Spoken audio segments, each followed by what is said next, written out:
Hello dear student, welcome on this video lecture. In this lecture we will be learning about this Ampere's law, that is an important method to find out the magnetic field in certain symmetrical cases. So one method of finding the magnetic field was Biot-Savart law that you have gone through, and this is Ampere's law. What it says, it's a mathematical expression. Let me write the first what the mathematical expression is. This is written as integration b dot dl, and this integration has to perform across the closed dl, this length.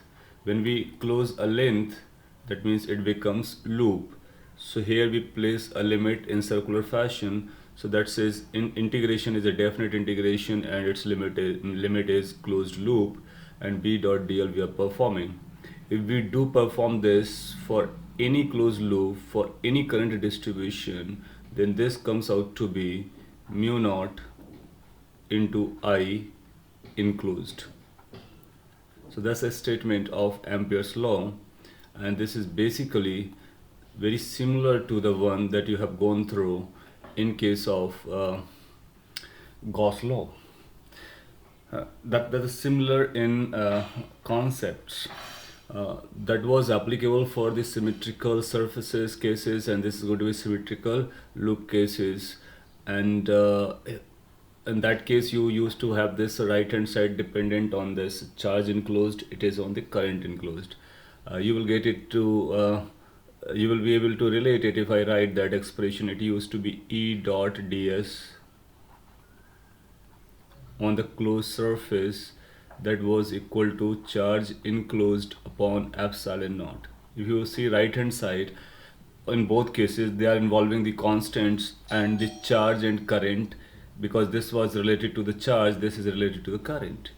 Moreover, this involved electric field because it's related to charge, this involves magnetic field because it's related to current. There are slight differences as well.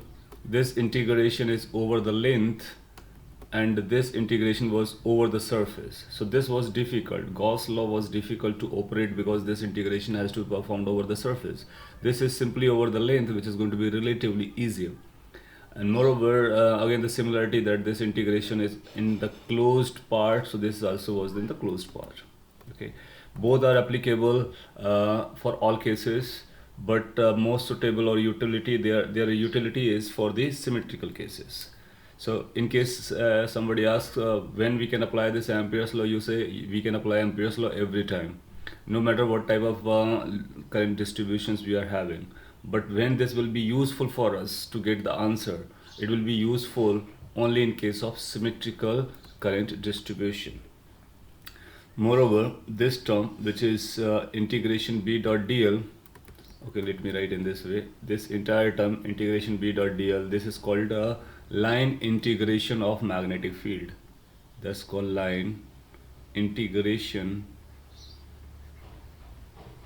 or integral, you can also say integral, line integration of magnetic field. Sometimes this is also known as circulation of magnetic field. Circulation of magnetic field. So how magnetic field circulates, it talks about that quantity. Now how we are going to perform this, again we will be looking for the b direction and dl direction, and then we will be doing the dot product and then integrating it to the complete closed loop, and this term is going to be equal to mu naught, which is a constant. I enclosed is going to be the current that is enclosed inside the loop. So here's the term coming as a loop. So let's talk about what is that. So let's say we have some current distribution. So let's say this is a current I1, this is another current carrying wire I2. Let's first try to understand what these symbols are trying to say. The first symbol, this is trying to say there is a current which is running in a wire, and that wire moves perpendicular to the screen that you are able to see, and in that perpendicular wire which goes to this screen, current is coming outwards towards the viewer, that means towards your side in the first case. Whereas in the second case, again the wire is running perpendicular to the screen and carrying the current into the this screen. So that's into the screen current, and that is outward current. Let us similarly, there is a third which is denoted by this, let's say I3. So this is going to be again passing through this screen perpendicularly and coming outward. And let's say there is another called I4. So I4 is also coming outward. So there can be several number of current carrying wires present in a particular location, and we are interested in finding the magnetic field, right? So let's say we are interested in finding a magnetic field at this location. This is a location we are interested in finding the magnetic field. So unless the situation is symmetric, and we are applying this Ampere's law to find the magnetic field at this point. So the magnetic field at this point is going to be because of I1, because of I2, because of I3, because of I4. So all the magnetic field we need to calculate, we need to sum them up as a vector, then we need to find the final answer. That's a usual addition of vectors. So what the Ampere's law says, what we need to do if we need to find the magnetic field at point P, first we need to choose a loop that has to be decided by the calculators or the person who is calculating it. So let's say we are taking any arbitrary loop, and that arbitrary loop is this. You can take any type of loop, but there has to be a loop in such a way so that this integration, that means left hand side calculation, becomes easier.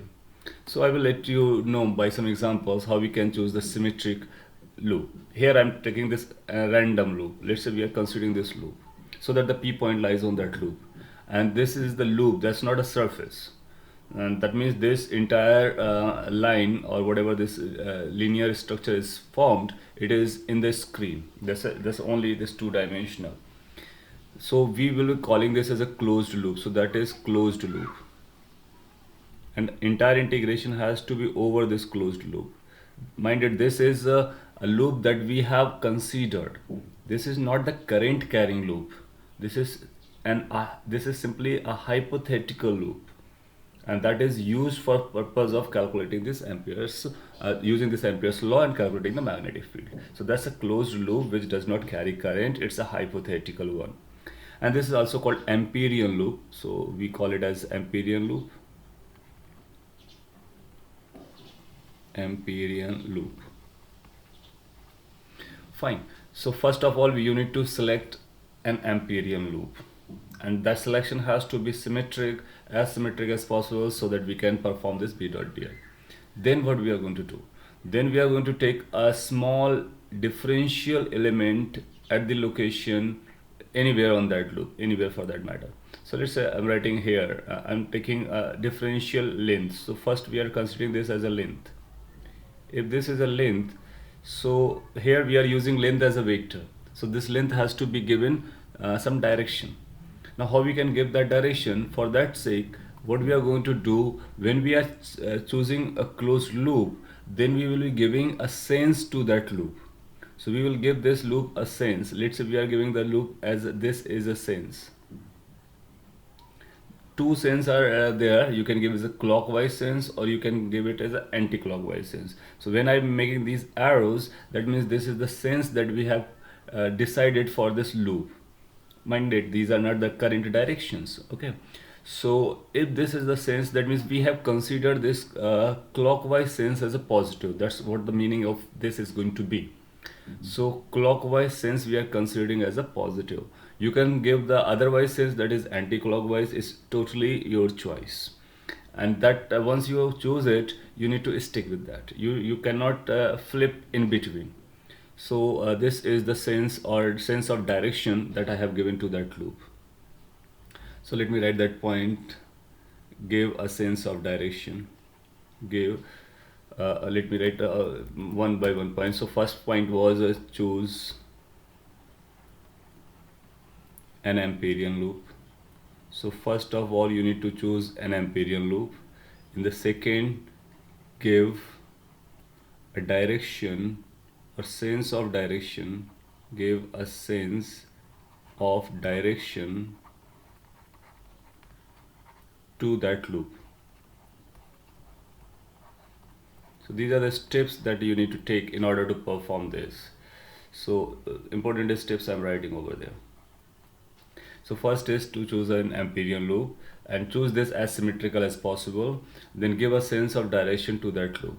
Once you have done this, then choose an differential element. So then after we need to take a differential length element, that means dl vector. So that's what we have started here. At this p point or any point on that loop, we are going to take a dl. Now this is the length of that dl, and the direction that we have given to the sense, according to that sense we will choose the direction of dl. So this will become dl vector. So this dl vector will have a direction this, and it can be written as dl vector. These all steps are very important for us. So take dl vector on that loop,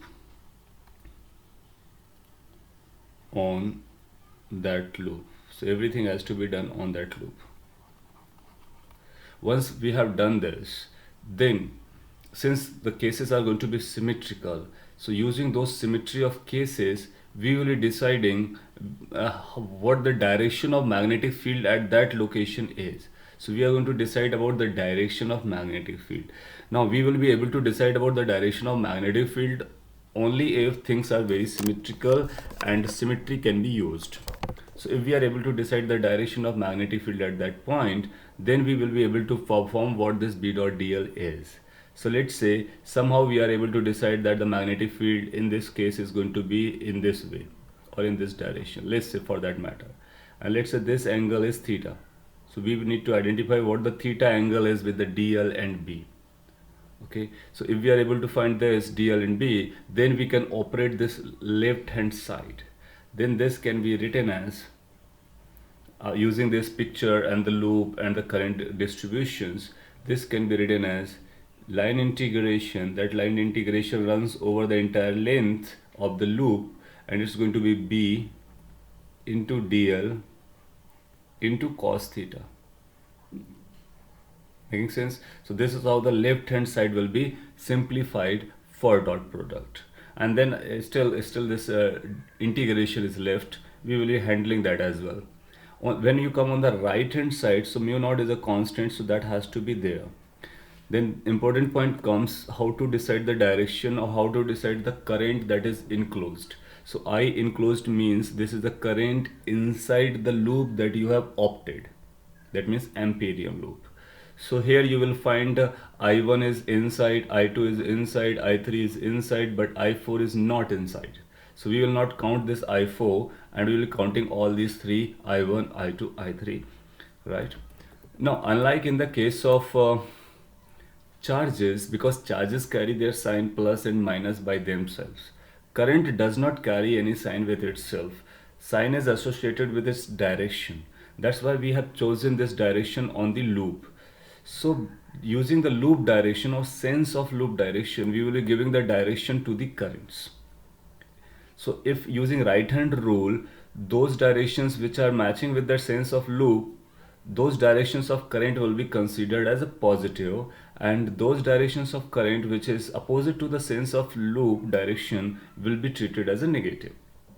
Okay, so since here the loop is in this clockwise sense, and we know if loop is looking like clockwise sense, then as per the right hand rule, if we curl our fingers in the clockwise sense, then the thumb goes inside.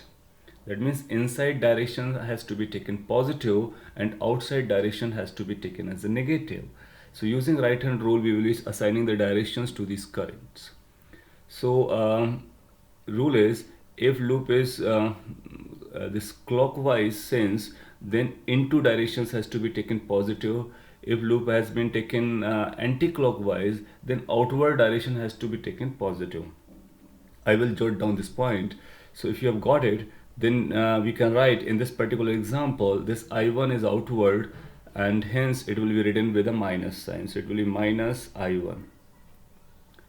And then I2 is into, so that will be written as a positive I2.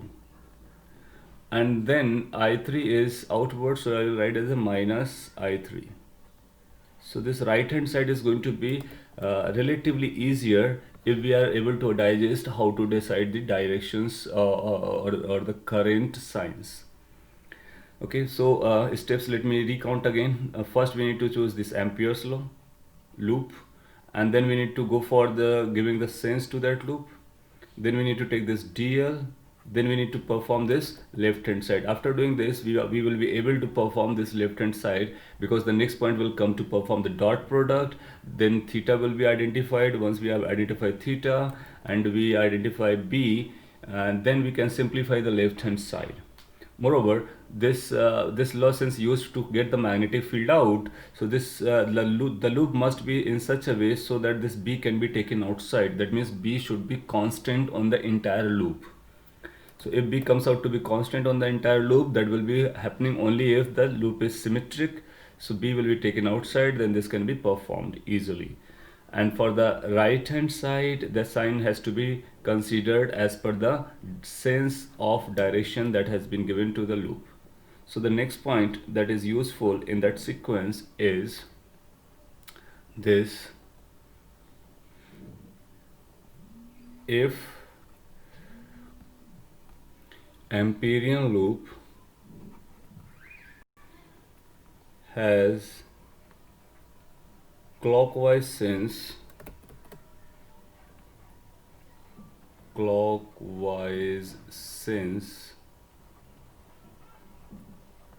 then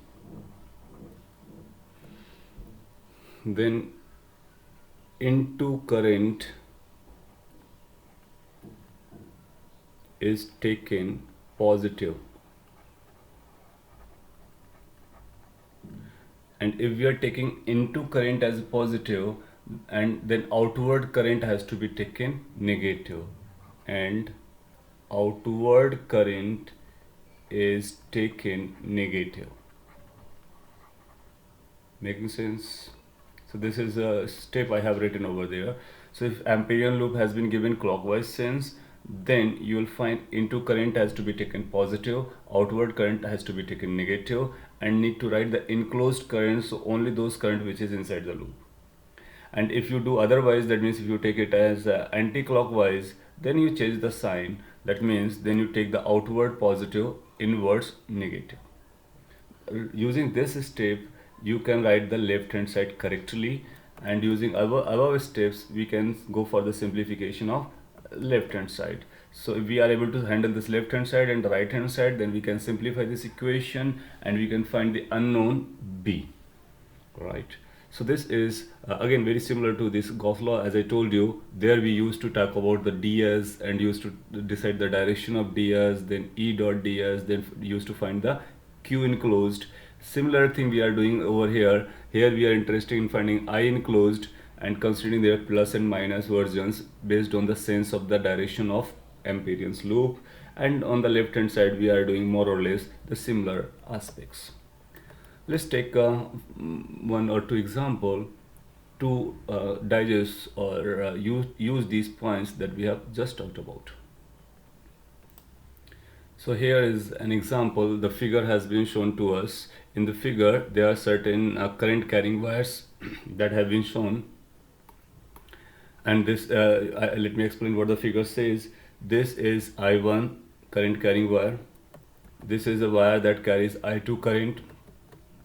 Direction of current has been shown to you, and there is a I3 current, there is a I4 current. This picture is three-dimensional. So you can see the loops in 3D. Earlier that I draw, that was two-dimensional, and here I have chosen certain loops. This is calling L1 loop, this is L2 loop, this is L3 loop. So in this particular example, we will be learning exactly how to write the right hand side of this Ampere's law.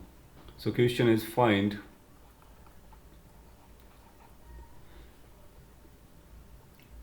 integration B dot dl. So if we need to find what is the value of integration B dot dl is going to be, so this we need to find for number 1, loop 1, L1. So we need to perform this for loop 1. So we will write like this. that this integration has to be performed over the loop 1. We can write L1 over here, so that says loop 1. That means it's basically kind of limit, or you can write separately, that's okay. So what this value is going to be, so you need to see what this loop 1 is. That's L1 that has been shown to there. We know this is a line integration closed loop, so Ampere's law is there. As per Ampere's law, it becomes mu naught into I enclosed. So we need to see what is the I enclosed, and then we need to answer it. Can you see what the I enclosed is in this particular case? Yeah, you can see from the figure. Figure is saying everything.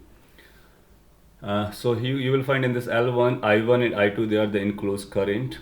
I3, I4, they are not enclosed, so they will not be counted.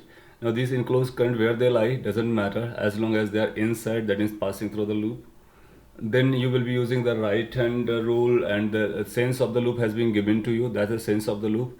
Using the right hand rule, you can say if you curl your fingers in the direction of current, so thumb will goes upside. So that means this direction will be treated as a positive as per the loop, and downward direction will be treated as a negative for L1 loop. Can you see that? You should be able to, or you can say from here, if you are there and you are watching from that side, then you'll find if the observer is there, then you'll find this current is moving in the sense of anti-clockwise, hence it's coming towards the observer. Either way you can ascertain that the upside direction is going to be positive. So since upside direction is positive, so I will be writing this I1 as a positive, but I2 is opposite to this, so I2 should not be written as a positive, so we write it as a minus I2. So this will be the value of integration B dot dl, or circulation of magnetic field through this L1 loop. If you got it, so you can easily answer the other part, which is integration B dot dl, the same number, but this time we need to find it from L2 loop. So there's a Amperian loop L2 which is shown over here. We need to find what this value is going to be. Are you getting this? Mu naught into I enclosed, then you need to first decide the direction. This is also in the sense that this L1 was, hence upward direction will be treated as a positive. So those currents which are moving upside will be treated positive. So it's going to be I1, which is positive. I4, which is upside, that's going to be positive. One more current is passing through, that's I2, but it is moving in opposite direction, so it's going to be negative I2. So that will become the value of this line integration through the loop 2. Similarly, will you be able to find this value from the loop number 3? So you will say this loop number 3 will have a mu naught into I enclosed. How much the current passing through the third loop? You said no wire is passing through the third loop, so inside that there's no current, so I enclosed, you will find this I enclosed, but you'll find this I enclosed is 0. No current is there, hence your answer will become 0. That means B dot dl is 0 for L3, and for L2, L1 we have write earlier. So if you have understood this, that means you can every time find exactly what the right hand side of Ampere's law is going to be, as long as you know what the Amperian loop is and what the sense of that Amperian loop is. Here, whatever the arrows that you are able to see in case of L1 loop, L2 loop or L3 loop, these arrows are sense of the loop. They are not the directions of current, because these are simply hypothetical loops. Okay, what are the directions of current? You can see this I1, I2, I3, I4, these are the currents and they carry their own directions. So that's a basic example to illustrate what this right hand side is. Now let's move ahead and try to use this Ampere's law in a particular question that we have, that's magnetic field we already know. So here is the example. It says find the magnetic field at point P due to long straight current carrying wire. This we have already solved and we know what the formula is going to be. It's a mu naught I upon twice pi r. And let's check, we can find the same formula by using the Ampere's law. And in this particular example, we will learn how exactly that Ampere's law works and how we solve it to find the magnetic field because of some current carrying wires.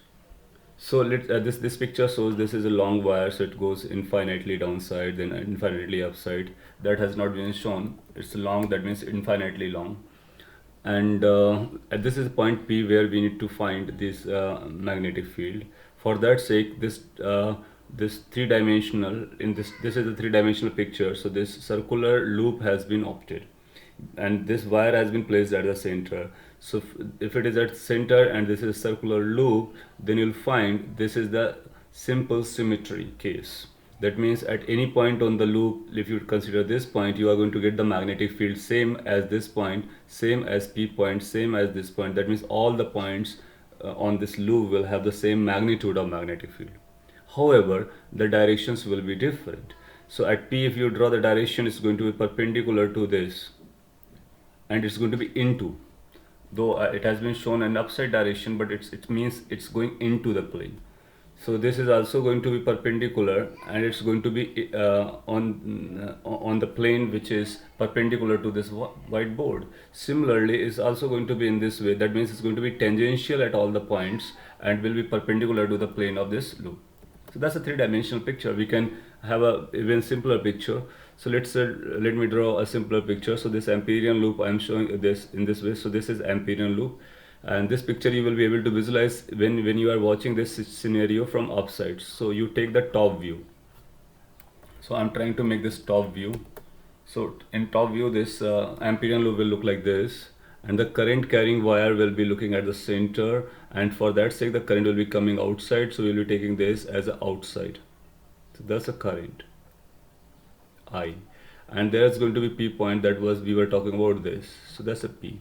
So that's a top view, and that's a top two-dimensional view. So everything is in two dimension. Wire is running perpendicular to the screen that you can see, and the radius of this we have chosen as R. So radius is R. So that means this distance is going to be R, capital R, that has been taken. The magnetic field, if you draw at this point, is going to be in this way, or at any point you will find the magnetic field will be this tangential on this loop. Anyway, so let's start with the rule. What the rule is, this is Amperian loop. Let's give a sense to this. So I have given this sense to this loop, and that is anti-clockwise. Then at any location we are going to consider a DL, a small differential element, and that element vector will have a direction in the sense of the loop. So that's going to be DL vector. So that's one point. Then we need to draw the magnetic field at the same location. As we have talked about, the magnetic field is going to be tangential, so you'll find the magnetic field is also going to be in this direction at that location. So both are tangential, you can see both are tangential. Now if we solve this, so we need to start with the Ampere's law, and it's going to be integration B dot dl, and that's going to be equal to mu naught into I enclosed. We can simplify right hand side quickly, so we will be simplifying that as well. So let's start with this left hand side. First we need to simplify this dot product, so it's going to be B, which is a magnitude. Now you see in this expression, this B vector is not constant in the entire loop because the direction is changing. So we are converting this vector into magnitude. So it's going to be B magnitude, DL magnitude into angle between B and DL. So B vector and DL vector, no matter where you take in this entire loop, you will find they are going to be in the same direction, hence the angle will be 0. So cos 0 is equal to mu naught. Then I enclosed. Now you see the sense of direction that we have taken is anti-clockwise, hence the current outward will be considered as a positive. And this the enclosed current is simply I, which is outward, hence it's going to be positively written. So it's going to be I. So that's the right hand side, which is simplified.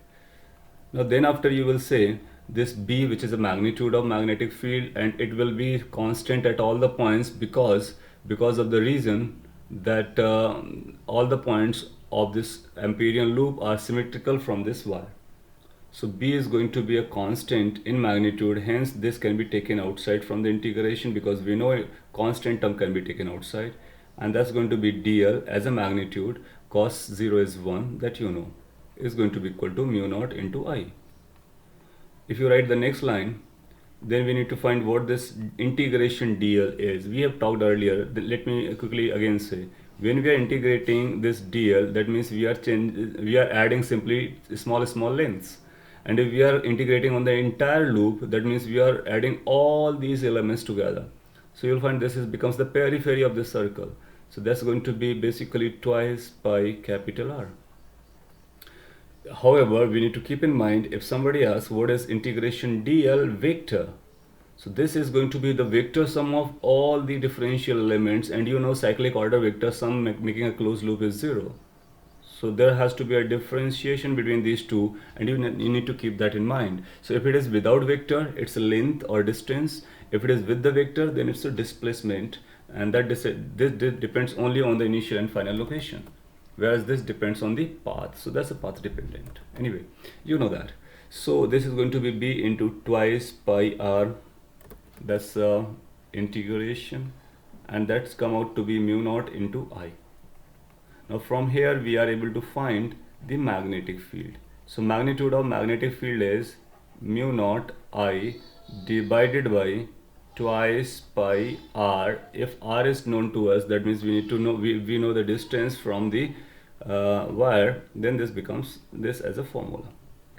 And if you check as per your earlier calculations, this was the formula we were expecting, right? So Ampere's law can be applied to find the magnetic field in the case where we can have Amperian loop symmetrical, so that this B can be taken outside of this integration. If we are able to do, then we will be able to get our answer in case of symmetrical current distributions, right?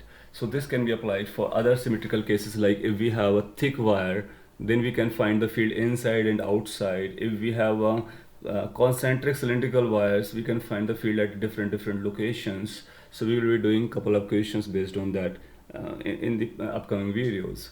So the purpose of this particular video was to understand what the Ampere's law is, what are the terms involved in that Ampere's law, and how we can find those values in particular given condition of symmetrical current distributions, right? And in that Ampere's law, which is written over there, you might be asked, what is this B? Then you say that's a magnetic field. And what is this dl? That's a differential length vector. It's integrated over the closed loop, and I enclosed is the current which is only inside the loop. This magnetic field is because of all the currents, whether they are inside or outside. As we have talked about, this B is a total field, exactly similar to the Gauss law. So this magnetic field is because of all the current. However, we write only the enclosed current in the left hand side expression, right? So that expression is quite important from the examination point of view, and this example will help you to digest how we can use it. Okay, so that's all for this video. In the upcoming video, we will be taking it in the forward direction. Thank you.